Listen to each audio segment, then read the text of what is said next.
सता देवमनुष्यानं बुद्धो भगवति बुद्धं जीवितपर्यन्तं शरणं गच्छामि। साक्षातो भगवता धम्मो संदिष्टिको अकालिको एहिपसिको औपन्यायिको पश्चात्तं विदितव्यो वियोहिति धम्मं जीवितपर्यन्तं शरणं गच्छामि। सुपटिपन्नो भगवतो सावकसंघो उजुपटिपन्नो भगवतो सावकसंघो न्यायपटिपन्नो भगवतो सावकसंघो सामीचीपटिपन्नो भगवतो सावकसंघो यदिदं चत्वारि पुरुषयुगानि अट्ठपुरुषपुद्गला ईश भगवतो सावकसंघो आहुनीयो पाहुनीयो दक्षिणीयो अंजलिकरणीयो अनुत्तरं पुय्यंखितं लोकसाति संघं जीवितपर्यन्तं शरणं गच्छामि। वज्रसंघात शरीरो वज्रयानानमाकरो यो बोधिमूलं मे निसिन्नो वज्रासने ससेनमारं जित्वान् शतपुयस्य तेजसा पठमे भुवे निवासम् अजिमे देवचकुकम् पश्चिमे सर्पसंहारे समस्तं लक्षकोटियं छन्तिं सायकोटिशतसहस्रमुखेन पच्चयं होतारमहावज्रेण सुसंबुद्धा सवक्षयं बुद्धभूमि निठंगो। और उस पे आधारित जीवन ये टॉपिक है। तो पुण्य कर्म जो है काया वाचा मन और विचारों से होता है। काया मतलब शरीर। हम जब बुद्ध को वंदन करते हैं तो वो वंदन कैसे होता है? काया से मतलब शरीर से। पंचांग प्रणाम जब हम बोलते हैं ऐसे करके पूरा वो अच्छे से आना चाहिए। क्या आप लोगों को सच में अच्छे से आता है? वो मुझे पहले बताइए, क्योंकि मैं इतना पूजा लिया है तो मतलब वो भी बताना आवश्यक है ताकि आप कहीं रॉन्ग ना हो जाए जीवन में। इसीलिए पहले तो बंटी जी ऐसे करते थे, अब पैरों से नहीं होता। पहले ठीक है, जो जिससे होता है ऐसे ऐसे पैर पीछे करके बैठ जाइए। और उसके बाद में ये जो है अपना पंचांग प्रणाम इसलिए बोलते हैं कि 5 अंग मतलब पंचांग ऐसे होते हैं। पंचांग प्रणाम मतलब, और ये जो मतलब एक सिर, 2 हाथ और 2 पैर, इसलिए होते पंचांग। ठीक है, इसलिए पंचांग प्रणाम बोलते हैं। ठीक है, बुद्धं नमामि ऐसे करके वंदन करना बुद्ध को। ठीक है, तो फिर धम्मं नमामि ऐसे करके वंदन करना, फिर संघं नमामि ऐसे करके वंदन करना। ये होता है शुद्ध रूप से वंदन करना। ठीक है, आप सीख जाइए। ठीक है, ये हो गया है काया से वंदन करना बुद्ध को। फिर वाचा हम बोलते हैं बुद्धं नमामि।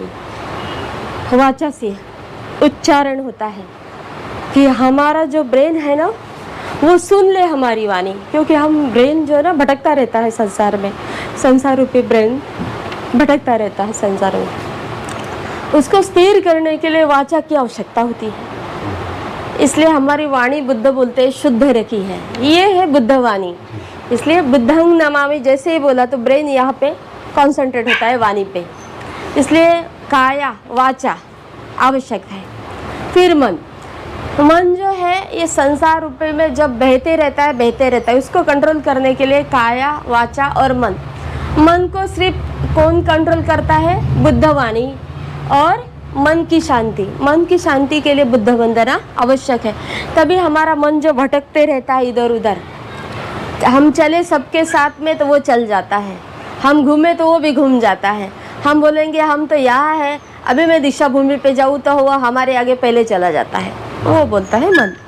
तो उसको जो कंट्रोल करना है, एक स्थिर रखना है, तो इसीलिए आनापानसति भी होता है, एक बुद्ध वंदना होती है। तो बुद्ध को काया वाचा मन और विचारों से शरण जाना है। तो हम वाचा से उसको बताते हैं कि चलो अभी हम कोई काम नहीं कर रहे हैं, हम बुद्ध को वंदन कर रहे हैं। इसलिए जो मन है वो देखता है अरे बुद्ध को वंदन हो रहा है, फिर वो राग द्वेष क्रोध से मुक्त हो जाता है, दूर हो जाता है, वो स्थिर हो जाता है। काया वाचा मन और विचार जो है अनगिनत रहते हैं, अनगिनत विचार आते हैं बुद्धि में। को स्थिर करने के लिए जब हम वाणी से बोलते हैं काया वाचा मन वाणी, तो वाणी से कैसे वो कंट्रोल में आने की कोशिश करता है। इसलिए हम बोलते हैं कि हम बुद्ध को समर्पित भाव से वंदन करते हैं।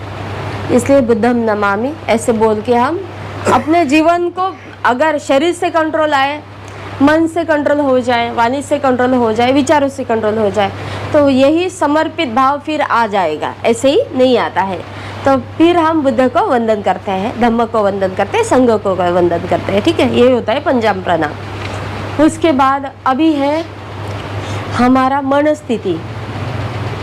मन स्थिति हमारा कैसा है, तो हमारा मन स्थिति कैसे उत्पन्न होता है, पुण्य कर्म से। वो तो अचानक उत्पत्ति संसार में जीने से हो ही जाता है कि हमारा मन कहाँ कहाँ भटक जाता है, ये हमको भी पता नहीं रहता। इसीलिए मन को सूच स्थिति मतलब अच्छी स्थिति में लाने के लिए पुण्य कर्म की आवश्यकता है। जैसे आप लोगों ने मुझे बुलाया, भोजन दान किया, तो उस बुद्ध बोलते हैं एक भिक्षु को भोजन दान करने से करोड़ों का पुण्य मिलता है, क्योंकि वो आप भोजन तैयार करते हैं, फिर मुझे बुलाते हैं, भिक्षुओं को बुलाते हैं या भिक्षुनी को बुलाते हैं और खाना खिलाते हैं, उससे हमें ऊर्जा मिलती है। ऊर्जा एक ऐसी चीज़ है जीवन में जीने के लिए, वो एक प्रेरणा भी मिलती है, एक ताकत मिलती है। धम्म का हम उससे प्रचार प्रसार करते हैं और कई प्रकार के लोग जो हैं, लोग जीवन मतलब आप जैसे उपासक उपासियों के घर में जाके हम धम्म देते हैं, उनसे उनका जीवन जो है शुद्धता की ओर चला जाता है, मन भी शुद्ध धीरे धीरे होने लगता है। तो ये आप ऊर्जा एक भोजन से मिलता है। इसलिए भगवान बुद्ध बोलते हैं कि एक भोजन दान, एक भिक्षुओं को भोजन दान 1 करोड़ों का पुण्य है। इसलिए भगवान बुद्ध उनको फिर आशीर्वाद देते हैं, आयु वर्ण सुख बल, ये जो और बुद्धि, ये जो आशीर्वाद है ये अनगिनत है। आयु मतलब आयुष्य मतलब लाइफ, जीवन। आयु वर्ण मतलब आप सुंदर भी वो उससे हो जाते हैं, आपकी काया में एक सुंदरता आ जाता है। आयु वर्ण सुख मतलब आप पुण्य कर्म का सुख संचय करते हैं। तो छोटे छोटे संकट, बड़े बड़े संकट या कोई भी संकट हो, वो आते आते आपके पास रुक जाते हैं। ये पुण्य कर्म का प्रभाव है जो आपके ऊपर हमेशा मतलब एक संरक्षण प्रदान करता है पुण्य स्थिति से। उसके बाद में जो है फिर काया वाचा मन, इसको जो है शालीनता से जो है शुद्ध करने के लिए हमारा मन जो है पुण्य कर्म से काम करता है। इसलिए फिर हमारा दान पारमिता जो होता है, कैसे आप काया से दान कर रहे हैं, मतलब मैं आपको धम्म दे रही हूँ, आप सुन रहे हैं, ये श्रोतापन्न की पहली अवस्था है। मतलब धम्म को सुनना सुनना सुनना सुनना, सुनने से भी हमारा मन डेवलप हो जाता है, विचार भी डेवलप हो जाते हैं, हमारा जीवन भी शुद्ध हो जाता है और शरीर भी शुद्ध हो जाता है। हमारे जो अनगिनत विचार आते हैं उसको कोई सा भी स्टॉप लग जाता है और हमारा मन जो है धीरे धीरे सुस्थिति के ओर मतलब अच्छी स्थिति के ओर जो है वो चलने लगता है। इसीलिए हमारा धम्म जो है ना अनगिनत है, क्योंकि वो जीवन को शुद्ध करता है, जीवन को इस प्रकार के से शुद्ध करता है। तो भगवान बुद्ध बोलते हैं कि पुण्य कर्म जो है हम शरीर से कर सकते हैं। कैसे? हमारे जो आंखें हैं, आप मुझे देख रहे हैं, मैं आपको देख रही हूँ, आंखों का विज्ञान है देखना, कानों का विज्ञान है सुनना, जो टंग है जीभ है उसका विज्ञान क्या है? चखना, है ना, कोई भी टेस्ट करना। फिर जो त्वचा है उसका विज्ञान क्या है? स्पर्श। किसी ने आपको चिमटा लिया तो आपको दर्द होता है ना, या माँ अपने बच्चे को चुप कराती है तो बच्चा चुप होकर सो जाता है सुख में, है ना। तो ये क्या है? स्पर्श। फिर मन की है वेदना, सुखद हो दुखद हो, या असुखद हो या अदुखद हो। तो कोई आपको कोई भी क्रोध से बोलता है या चिढ़ के बोलता है तो आपका मन दुखता है, ये होती है वेदना दुखद। या कोई भी आपको रिस्पेक्ट देता है या सुख से बात करता है तो मन को बहुत अच्छा लगता है, वो देती है सुखद वेदना। तो ऐसे भगवान बुद्ध का बोलते हैं कि सुखद मन स्थिति आना चाहिए, इसीलिए सुखद वाणी बोलना चाहिए। सुखद वाणी कैसे होता है कि सुभाषिता जया वाचा एतं मंगलमुत्तमम, आपकी वाणी जो है मधुरता पूर्वक होनी चाहिए, लेकिन किसी को चढ़ा बढ़ाने की नहीं होनी चाहिए, वो सुस्थिति में होनी चाहिए। मतलब ये योग्य वाणी होनी चाहिए, मधुर और योग्य वाणी होनी चाहिए, ना कि किसी को फंसाए, ना कि किसी को चाहरी चुगली करे। हाँ, इसीलिए हमारी वाणी जो है ना मधुर, संयमित और योग्य होना चाहिए, वो उस वाणी का महत्व है। तो भगवान बुद्ध बोलते हैं कि 4 वाणी से हम दूर रहना चाहिए। झूठ बोलना, चाहरी चुगली करना, व्यर्थ बड़बड़ करना, या कोई भी चीज़ जो है वो मतलब ना उसका उच्चारण करे तभी वो करना, ऐसी जो वाणी है इससे हम दूर रहना चाहिए। तो उसके उलट क्या है? अपोजिट क्या है? मधुर वाणी बोलनी चाहिए, अच्छी स्वच्छ वाणी बोलनी चाहिए, रिस्पेक्टिव वाणी बोलनी चाहिए, और हमारा रिस्पेक्ट हो उसमें, और जीने की वाणी बोलनी चाहिए, व्यर्थ गड़बड़ नहीं करना चाहिए। नहीं तो फिर वो धीरे धीरे कैसे मन जो है ना पागल चित्त हो जाता है, अकुशल कर्म में बदल जाता है। तो हमारा जो है कुशल चित्त होना चाहिए। अगर हम काया वाचा मन और विचारों से बुद्ध को वंदन करते हैं, हमारे मन में शांति आते हैं। अगर हम सुबह और शाम बुद्ध धम्म वंदना कहते हैं, बुद्ध धम्म संघ वंदना, और 5 या 10 मिनट हम मेडिटेशन करते हैं, तो इससे क्या होता है? हमारे जीवन में, हमारे मन में और हमारे विचारों में एक प्रगति हो जाती है, धम्म की, जीवन सुख में हो जाता है, शांत चित्त धीरे धीरे आने लगता है। हम जीते कैसे हैं? सिर्फ देख के या विचारों से। बचपन से हम अरे ये अच्छा है, ये बुरा है, अरे ये अच्छा है, ये बुरा है, इससे ही हम जीते हैं। तो हम विचारों से जीना चालू करते हैं, देखा अरे अच्छा जो होगा बुरा होगा, या मुझे फंसाने वाला तो नहीं होगा। यही चीज़ हमारे इसमें चलती रहती है बचपन से लेकर ऊपर तक, जब तक बुढ़ापा नहीं आता। लेकिन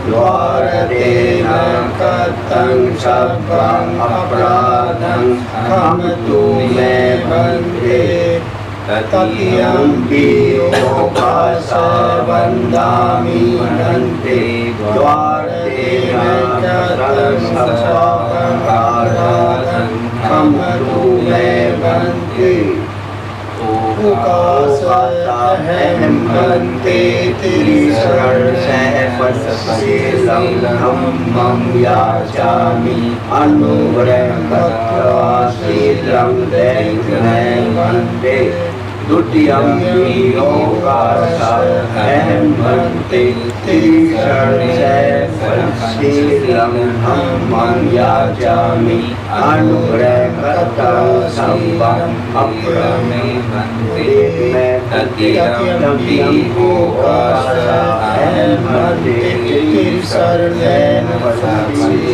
धम्मं याचामि अनुव्रतत्वा शीलं दैवं वन्दे यमहं वदामि तं वदेत वदेहि नमो तस्स भगवतो अरहतो सम्मा सम्बुद्धस्स नमो तस्स भगवतो अरहतो सम्मा सम्बुद्धस्स नमो तस्स भगवतो सम्मा सम्बुद्धस्य नमो तस्य भगवतो अरहतो सम्मा सम्बुद्धस्य बुद्धं शरणं गच्छामि बुद्धं शरणं गच्छामि धम्मं शरणं गच्छामि धम्मं शरणं गच्छामि संघं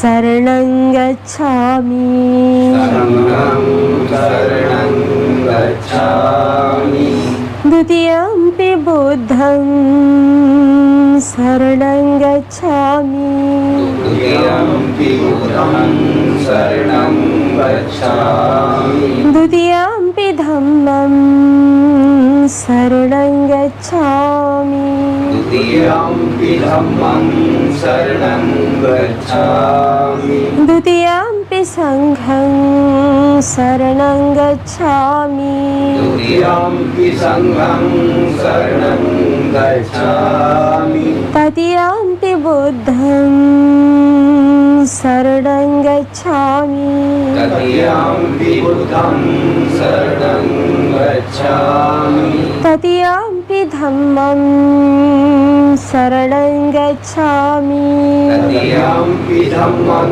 शरणं गच्छामि तृतीयंपि संघं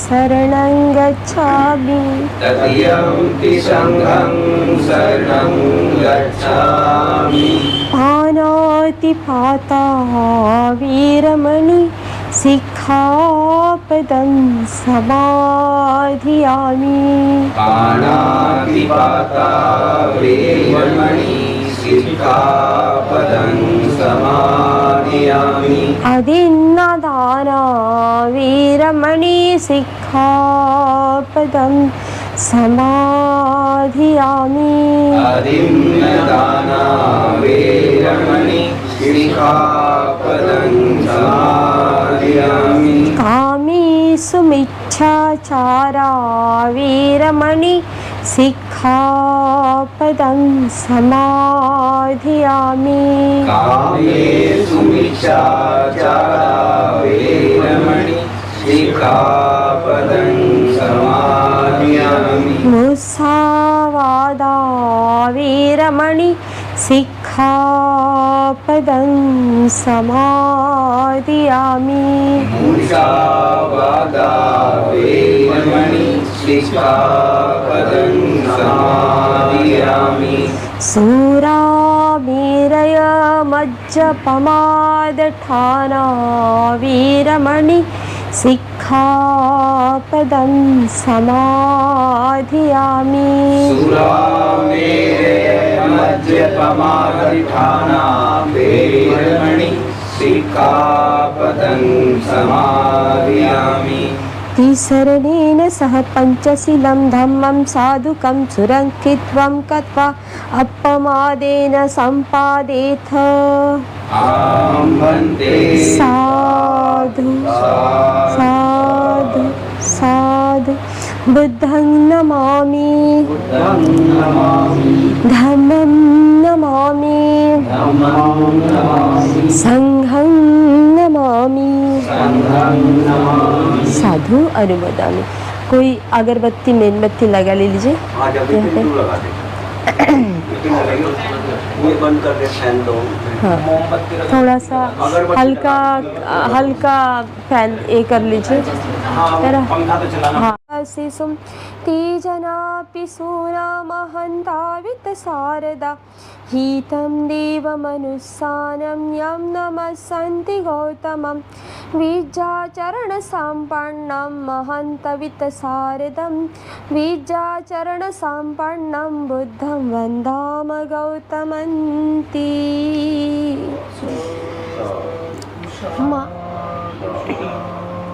माया सुतो सुगत साकीय सिंहनाथो जातकने सपदसा महिं चङ्कमित्वा यस्मिन् उदीरयि गिरिं वरं लुम्बिनीं तं जातचेतियमहं शिरसा नमामि।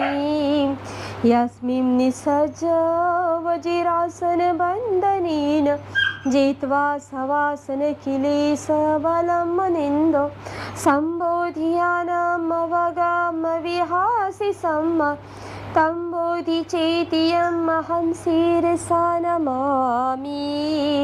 सङ्कल्पयं दशसहस्रियं लोकधातु देशेऽसि यत्र भगवावरधम्मचक्रं वाराणसीपुरसमीपवनेमि गानं तं धम्मं चेतियमहं शिरसा नमामि। कथवान् लोकहितमत्तहितं सनातो आसीति को वौपवत्तनकाननं हिं यस्मिन् निपज्य भगवान् निरुपाधिशेषं निब्बानं चेतियमहं शिरसा नमामि।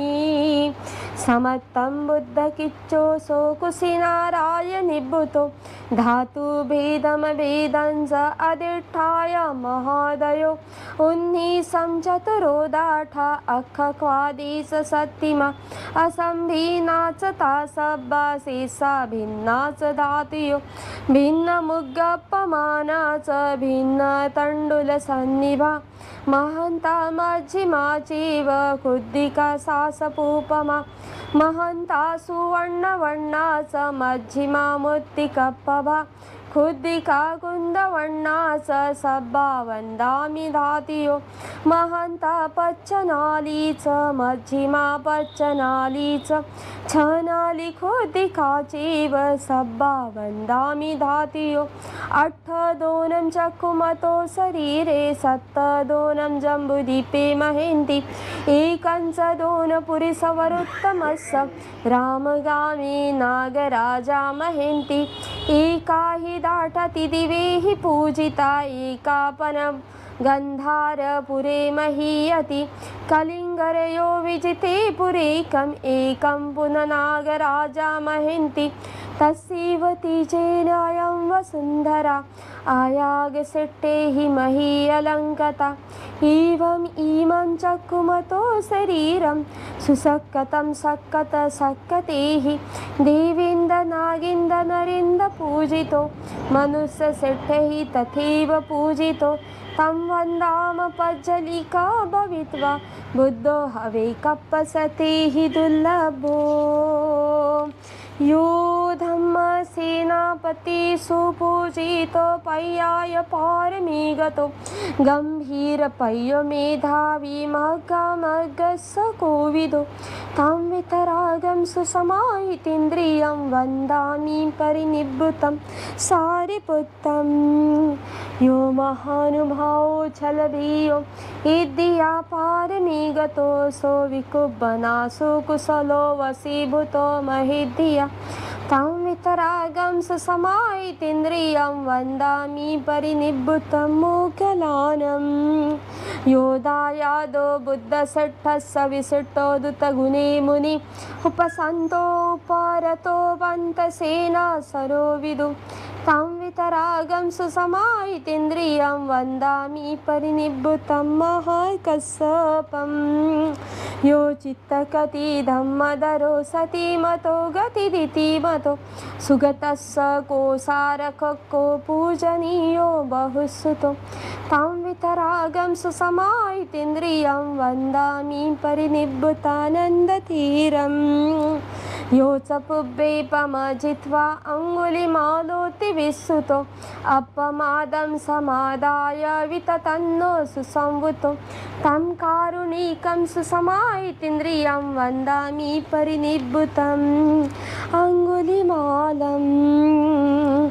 वन्दामि चेतियं सबं सभटानि सुपतिष्ठितं शारीरिकधातु महाबोधि बुद्धरूपं सकलं सदा। यस्समुलीनि सिन्नो वर्षबारी विजयंगका पत्तो सबयुतं सत्ता वन्दितं बोधिपादपम् इमे हेते महाबोधि लोकनाथेन पूजिता अहं पीते नमस्सामि बोधिराजा नमस्तुते बोधिराजा नमस्तुते बोधिराजा नमस्तुते घनसारपदीतेन दीपेन तमदंसिना तिलोकदीपं सम्बुद्धं पूजयामि तमोनुदं सुगन्धिकाय वदनं अनन्तगुणगन्धिना सुगन्धिनाहं गन्धेन पूजयामि तथागतं वर्णगन्धगुणोपेतं एतं कुसुमसन्तति पूजयामि मुनिन्दस्य सिरिपादसरोरुहे पूजयामि बुद्धं कुसुमेन नेन पुय्येन मितेन लभामि मोक्षं पुप्पं मिलायाति यथा इन्दमे कायो तथा याति विनाशभावं सुगन्धं शीतलं कप्पं प्रसन्नं मधुरं शुभं पानीयमेतं भगवापतिगन्धातुमुत्तमम् अधिवासेतु नो भन्ते भोजनं परिकल्पितम् अनुकम्पम् उपादाय पतिगन्धातुमुत्तमम् अधिवासेतु नो भन्ते गिलानपच्चयम् इमम् अनुकम्पम् उपादाय पतिगन्धातुमुत्तमम् अधिवासेतु नो भन्ते सब्बं श्रद्धाय पूजितम् अनुकम्पम् उपादाय पतिगन्धातुमुत्तमम् सब पापस्य अकरणं कुशलस्य उपसम्पदा सचितपर्योदपनं एतं बुद्धानुशासनं धम्मं चरे सुचरितं न तं दोचरितं चरे धम्मचारी सुखं सेति अस्मि लोके परं च न तावता धम्मदरो यावता बहुभासते यो च पम्पे सुतवानं धम्मं कायेन पश्यति सवि धम्मधरो होति यो धम्मं न पमज्जति नथिमि शरणं बुद्धो मे शरणं वरं एतेन सच्चवज्जीनं होतु मे जयमङ्गलं नथिमि शरणं धम्मो मे शरणं वरं एतेन सच्चवज्जीनं होतु मे जयमङ्गलं नथिमि शरणं सङ्घो मे शरणं वरं एतेन सच्चवज्जीनं होतु मे जयमङ्गलं नमो बुद्धाय नमो धम्माय नमो संघाय साधु साधु साधु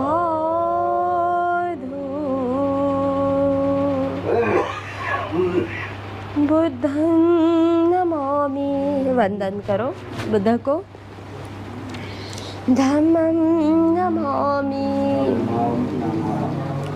संघं नमामि साधु अनुमोदन्तु सुखिनो